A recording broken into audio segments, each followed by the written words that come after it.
సెషన్‌కి welcome. ఈరోజు day అంతా కూడా కేటీఆర్ అన్నకి సిట్ ఇచ్చినటువంటి నోటీసులు, దాని పైన కేటీఆర్ గారు వెళ్ళి ఆయన హాజరు కావడం కూడా జరిగింది. అయితే ఈ మొత్తం వ్యవహారం ముగిసింది ఇప్పుడు. తాత్కాలికంగా ముగిసింది. మళ్ళీ కొద్దిసేపట్లో గానీ, రేపు గానీ ఇంకా విచారణ చేయాల్సి ఉంది. మళ్ళీ పిలుస్తాం అనేటువంటి ఒక జెనరిక్ స్టేట్మెంట్ పోలీస్ ఆఫీసర్స్ నుంచి, పోలీస్ డిపార్ట్మెంట్ నుంచి, రాష్ట్ర ప్రభుత్వం నుంచి రావచ్చు. అయితే మనం ఇక్కడ ఈరోజు మాట్లాడుతున్న టాపిక్ ఏంటిదంటే, ఈరోజు కేటీఆర్ గారికి ఇచ్చినటువంటి నోటీసు, ఆ విచారణ అనంతరం జరుగుతున్నటువంటి పరిణామాలు, విచారణ సందర్భంగా జరిగినటువంటి అనేక అంశాలను పరిగణలోకి తీసుకుంటే, రాష్ట్ర రాజకీయాలపైన ఇది ఏమాత్రం ప్రభావితం చూపించబోతుంది, ఆ ప్రభావం ఏ విధంగా ఉండబోతుంది అనేది మనం డిస్కస్ చేద్దాం.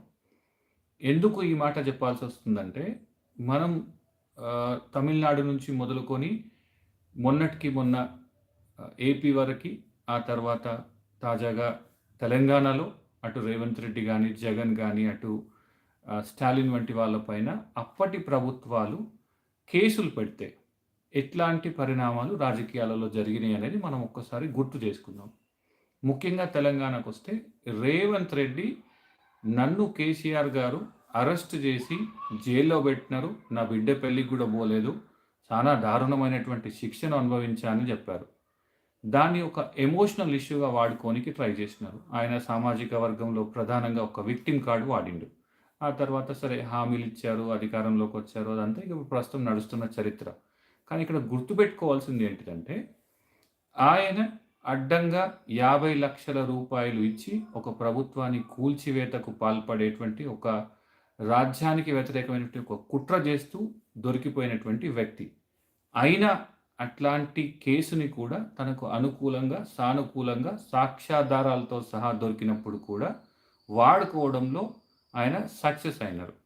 మరి ఆ టాపిక్ ఇప్పుడు ఎందుకు చెప్పాల్సి వస్తుంది అని అంటే, కేటీఆర్ గారి పైన కాంగ్రెస్ ప్రభుత్వం అధికారంలోకి వచ్చిన తొలి రోజు నుంచే అనేక రకాలుగా దాడులు, వ్యక్తిత్వ హననానికి సంబంధించిన ప్రచారం, ప్రాపగాండా నుంచి మొదలుకొని కేసుల వరకు అనేక రకాలుగా ఇబ్బంది పెట్టినారు.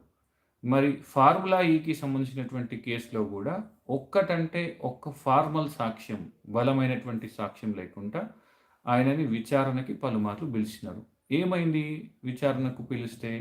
ఆ విచారణ సందర్భంగా చాలా స్పష్టంగా కేటీఆర్ గారు అవును, ఇందులో ఎలాంటి అవినీతి జరగలేదు, ఎక్కడికి డబ్బులు వెళ్ళాయో అక్కడ వాళ్ళు తీసుకున్నామని చెప్తున్నారు, పంపించిన వాళ్ళు పంపించినామని చెప్తున్నారు, దేనికి పంపించారు అనేది కూడా స్పష్టంగా ఉంది, ఇందులో ఎట్లాంటి అవినీతి లేదని ఆయన మీడియాతో మాట్లాడుతూ ప్రజలకు చెప్పడం జరిగింది.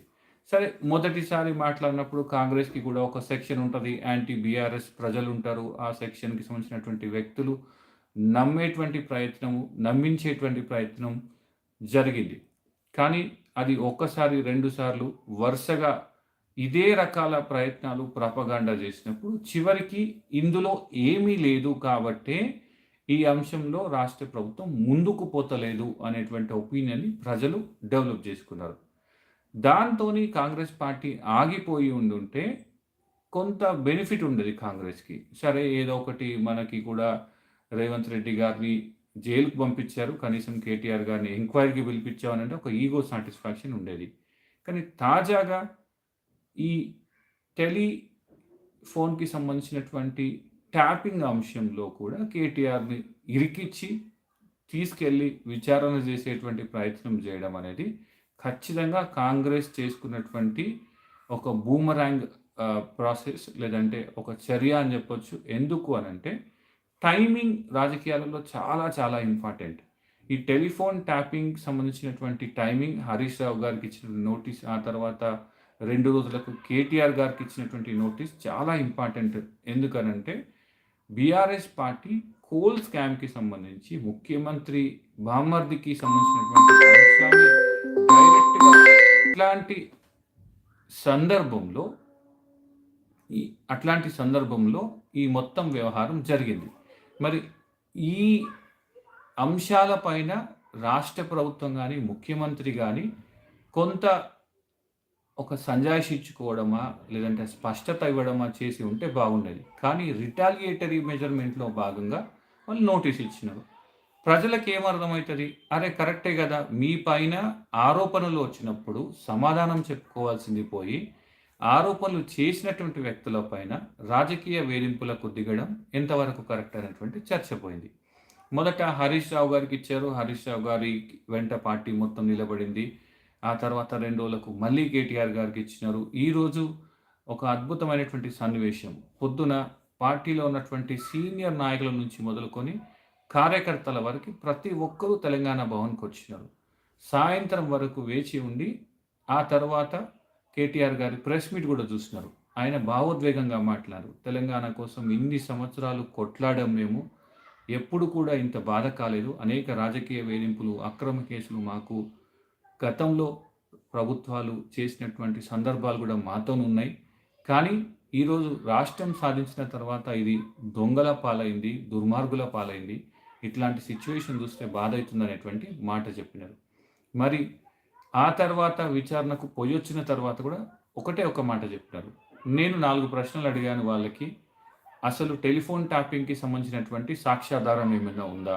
ఈ టెలిఫోన్ ట్యాపింగ్ పేరిట మీరు లీకులు ఎందుకు ఇస్తున్నారు? ఆ లీకుల ద్వారా మా కుటుంబాలు, మా పార్టీ నాయకులు, కార్యకర్తలు, అభిమానులు పడేటువంటి ఆవేదనకు మీరేం సమాధానం చెప్తారు? చివరగా ఇప్పుడు ఈ రాష్ట్ర ముఖ్యమంత్రి టెలిఫోన్ ట్యాపింగ్ చేయట్లేదని డీజీపీ గాని, రాష్ట్ర ముఖ్యమంత్రి గాని చెప్తారా అనేటువంటి 4 ప్రశ్నలు అడిగాను. దేనికి వాళ్ళ దగ్గర సమాధానం లేదు. కేవలం అనేక పేర్లు చెప్పి, వందల పేర్లు చెప్పి వీళ్ళు తెలుసా, వాళ్ళు తెలుసా అని అడిగారనేటువంటి మాట చెప్పినారు అన్నారు. అయితే ఇవేవిటికి కూడా ఈరోజు విచారణ ఫైనల్‌గా పూర్తయిపోయి ఏదో ఔట్‌కమ్ వస్తదని ఎవరు కూడా భావించలేదు. కానీ ఇక్కడ మనం గుర్తుపెట్టుకోవాల్సింది ఏందంటే, కేటీఆర్ గారి వెంట పార్టీ నిలబడినటువంటి తీరు గాని, కేటీఆర్ గారు చెప్పినటువంటి అంశాలను ప్రజలు రిసీవ్ చేసుకున్నటువంటి అంశం గాని, సోషల్ మీడియాలో వచ్చినటువంటి ట్రెండ్స్ గాని ఇవన్నిటిని చూస్తే ఫోన్‌కి సంబంధించినటువంటి ట్యాపింగ్ వ్యవహారంలో కాంగ్రెస్ పార్టీ తన గోతిని తానే తవ్వుకున్నది. టైమింగ్ చాలా రాంగ్ ఉంది. అన్నిటికంటే ముఖ్యంగా పదే పదే రాజకీయ వేధింపులకు ఎలాంటి సాక్ష్యాలు లేకుండా గనక చేస్తే ప్రజల్లో సానుభూతి వస్తది. ప్రజలు ఆ నాయకుడి వెంట నిలబడతారు. కేవలం ప్రశ్నలు అడుగుతున్నందుకు, ప్రభుత్వ వైఫల్యాలను ప్రశ్నిస్తున్నందుకు మాత్రమే ఇంత ఇబ్బంది పెడుతున్నటువంటి అభిప్రాయాన్ని ఫార్మ్ చేసుకుంటారు. ఆ దిశగా ఈరోజు టెలిఫోన్ ట్యాపింగ్ అంశాన్ని కేటీఆర్ గారు గాని, కేటీఆర్ వెంట నిలబడినటువంటి మొత్తం పార్టీ గాని డ్రైవ్ చేయడంలో, ఆ నరేటివ్‌ని సెట్ చేయడంలో సక్సెస్ అయింది. ఎందుకనంటే ఇట్లాంటి సందర్భాన్ని రాజకీయ వేధింపుల దిశగా ప్రతిపక్ష పార్టీల పైన పోలీసులు ఒక అనుచితమైనటువంటి ఫోర్స్‌ను ఉపయోగించి వాళ్ళ గొంతు నొక్కేటువంటి ప్రభుత్వం యొక్క ప్రయత్నంలో భాగస్వాములయ్యేటువంటి భాగంగా వారి యొక్క ఐ మీన్ స్టేట్ క్రైమ్‌లో పార్ట్నర్స్‌గా మారుతున్నటువంటి సిట్యుయేషన్ కనిపిస్తుంది. అది ఫార్ములా ఈ నుంచి మొదలుకొని కేసీఆర్ గారికి నోటీసులు, విచారణ అని చెప్పడం, ఆ తర్వాత హరీష్ రావు గారికి, ఇప్పుడు కేటీఆర్ గారికి, రేపో ఎల్లుండో ఇంకో సీనియర్ పార్టీ నాయకుని కూడా నోటీస్ ఇస్తారనేటువంటి మాట చెప్తున్నారు. ఈ ఎపిసోడ్ గనుక వరుసగా కంటిన్యూ అవుతే రాష్ట్ర రాజకీయాలలో ప్రతిపక్ష పార్టీ పైన, బీఆర్ఎస్ పైన రాష్ట్ర ప్రభుత్వం పగబట్టింది. వాళ్ళు అడుగుతున్నటువంటి ప్రశ్నలకు సమాధానం చెప్పేటువంటి శక్తి లేదు అనేటువంటి ఒపీనియన్ ప్రజల్లో ఫామ్ అవుతది. ప్రజలు ఏ ప్రభుత్వానికైనా, ఏ పార్టీకైనా అధికారం ఇచ్చేది పాలసీలు చేయాలి, ప్రభుత్వాలు నడపాలి, గవర్నమెంట్ అనేది వెల్ఫేర్ అండ్ డెవలప్‌మెంట్ యాక్టివిటీస్‌ని ముందుకు తీసుకుపోవాలి. రాష్ట్రాన్ని 360 డిగ్రీ అన్ని కోణాలలో కూడా అగ్రస్థానంలో నిలబెట్టేటువంటి దిశగా ప్రస్థానం ఉండాలనేటువంటి అంశాన్ని కోరుకుంటారు. కానీ ఇప్పుడు ఈ ప్రభుత్వం మొత్తం అన్ని అంశాలను పక్కన పెట్టి కమిషన్ల పేరిట, కేసుల పేరిట, విచారణల పేరిట, నోటీసుల పేరిట, స్పెషల్ ఇన్వెస్టిగేషన్ టీమ్‌ల పేరిట గనక ఈ తమాషాను మరికొద్ది రోజులు కొనసాగిస్తే ఖచ్చితంగా కాంగ్రెస్ పార్టీ ప్రజల్లో మరింత బలహీనపడేటువంటి అవకాశం ఉంది. ఇక చివరగా ఈరోజు కేటీఆర్ గారు ఈ మొత్తం అంశాన్ని తనకు చాలా సానుకూలంగా, తన పార్టీకి సానుకూలంగా మార్చేలా, ప్రజలను ఆలోచింపజేసే విధంగా మాట్లాడినారు. ఆయన లేవనెత్తినటువంటి ప్రశ్నలు గాని, ఆయన వెళ్ళబుచ్చినటువంటి ఆవేదన గాని ఖచ్చితంగా అనేక మంది ఆలోచించేటువంటి అవకాశం ఉంది. నా పైన దుష్ప్రచారం చేశారు. ఇతరుల వ్యక్తిగత జీవితాల్లోకి చొరబడేందుకు ఈ టెలిఫోన్ ట్యాపింగ్ వాడుకున్నాము అనేటువంటి ఒక లీకుల పేరిట ప్రాపగండాని మా పైన రుద్దారు. మా ఫ్యామిలీ గాని, మా కుటుంబంగా మా పార్టీ గాని, మా పార్టీ నాయకులు గాని తీవ్ర ఆవేదన చెందారనేటువంటి మాటతోని ఆ పార్టీలో ఉన్నటువంటి మొత్తం ఆడియన్స్‌కి, క్యాడర్‌కి ఆయన అప్పీల్ చేసేటువంటి ప్రయత్నం చేసుకున్నారు. దాంతో పాటు తనపై ఇన్ని రోజులుగా చేసినటువంటి దుష్ప్రచారానికి ఒక్కటంటే ఒక్క సాక్ష్యం గూడా ఈ రాష్ట్ర ప్రభుత్వం చూపిచ్చడం లేదు అనేటువంటి ఒక ప్రైమరీ ప్రశ్నని ఆయన ఈరోజు లేవనెత్తడం జరిగింది. అయితే వీటన్నిటికి కూడా సమాధానం లేకుండానే ప్రచారం చేస్తున్నది మీడియా గాని, కాంగ్రెస్ పార్టీ అనుకూల వర్గాలనేటువంటి మళ్ళొక మాట కూడా చెప్పినారు. ఇవన్నిటి దృష్ట్యా ఈరోజు మొత్తం అటు హరీష్ రావు గారికి నోటీస్ గాని, ఈరోజు కేటీఆర్ గారికి నోటీస్ గాని, పోలీస్ ఆఫీసర్ల దగ్గర క్లోజ్‌గా ఉండేటువంటి మా మీడియా మిత్రులు చెప్తున్న దాని ప్రకారం 1, 2 రోజులలో మరో ముఖ్య నేత కూడా నోటీస్ అనేటువంటి మాట చెప్తున్నారు. ఇవన్నీ చూస్తే టెలిఫోన్ ట్యాపింగ్ వ్యవహారం అనేది ఎక్కడో మొదలై చివరికి కాంగ్రెస్ పార్టీ ప్రజల్లో మరింత పలచనైనటువంటి దిశగా వెళ్తుందనేటువంటి అభిప్రాయం మాత్రం అందరిలో ఉంది. చూడాలి మరి ఈ మొత్తం ప్రహసనం ఏ దిశగా కొనసాగుతుందనేటువంటి అంశాన్ని మనం మళ్ళొక్కసారి డిస్కస్ చేద్దాం. అప్పటిదాకా ఇట్లాంటి లేటెస్ట్ అంశాల పైన, పొలిటికల్ డెవలప్‌మెంట్స్ పైన మనం మాట్లాడే ప్రయత్నం చేద్దాం. Thank you so much.